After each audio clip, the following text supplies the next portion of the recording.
টঙ্গীর তুরাগ তীরে শুরাই নিজামের 5 দিনের জোর ইজতেমার আখেরি মোনাজাত সকাল 9টায় অনুষ্ঠিত হবে। এ বিষয়ে বিস্তারিত জানাতে সেখানে আছেন সহকর্মী মেহেদী হাসান, সরাসরি যাচ্ছে তার কাছে। আর মাত্র কয়েক ঘন্টার পরেই কিন্তু শেষ হচ্ছে টঙ্গী ইজতেমা প্রাঙ্গণে যে জোর ইজতেমার আয়োজন হচ্ছে, সেটি কিন্তু আজ আখেরি মোনাজাত, অর্থাৎ 9টার দিকে সেই আখেরি মোনাজাতের মধ্য দিয়ে শেষ হবে এবারের জোর ইজতেমা। জানিয়ে রাখি যে লাখো মুসল্লি কিন্তু সমবেত হয়েছেন টঙ্গীর যে তুরাগ পারে, এখানে আসলে সমবেত হয়ে তারা যেটি করছেন, দিনের পথে কিভাবে যাবেন, আল্লাহর রাস্তায় কিভাবে দাওয়াত দিবেন, সাধারণ মুসল্লি যারা রয়েছেন সেই বিষয়টি আসলে বিদেশি বক্তা, দেশি বক্তা এবং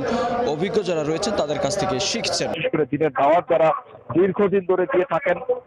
দীর্ঘদিন ধরে বলতে এক চিল্লা অর্থাৎ 40 দিন এক চিল্লা হয়ে থাকে, 3 চিল্লার সাথী যারা রয়েছেন, এক চিল্লা এবং 3 চিল্লার সাথী, তারাই কিন্তু দীর্ঘদিন ধরে কর্মসূচি অর্থাৎ এই ধরনের যে জোর ইজতেমা তারা সেখানে কিন্তু অংশ নিয়ে থাকেন। শুরাই নিজামের আয়োজনের যে ইজতেমাটি সেটি কিন্তু এখন পর্যন্ত আমরা দেখতে পাচ্ছি যে হাজার হাজার লাখো লাখো মানুষ এখানে সমবেত হয়েছেন এবং আসলে যেটি বলছেন যে এই আয়োজনের মধ্য দিয়ে আগামী 1 বছর আসলে কিভাবে দিনের দাওয়াত দেবেন তারা, কিভাবে আসলে আল্লাহ রাস্তায় অর্থাৎ ইসলামের রাস্তায় আসলে সাধারণ মানুষজনকে সেই ইসলামের রাস্তায় ফেরত নিয়ে আসবেন, সেই বিষয়টি কিন্তু তারা সাধারণ মানুষ অর্থাৎ প্রতিটি গ্রামে গ্রামে প্রতিটি অঞ্চলের রাস্তায় আসলে সাধারণ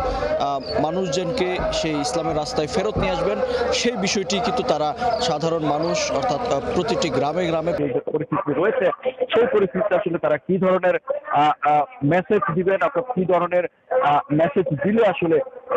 সমাজে শৃঙ্খলা ফিরে আসে, সেই বিষয়টি কিন্তু সেই জোর ইজতেমার মধ্য দিয়ে অর্থাৎ এইখানে মেসেজ দিবেন, অর্থাৎ কি ধরনের মেসেজ দিলে আসলে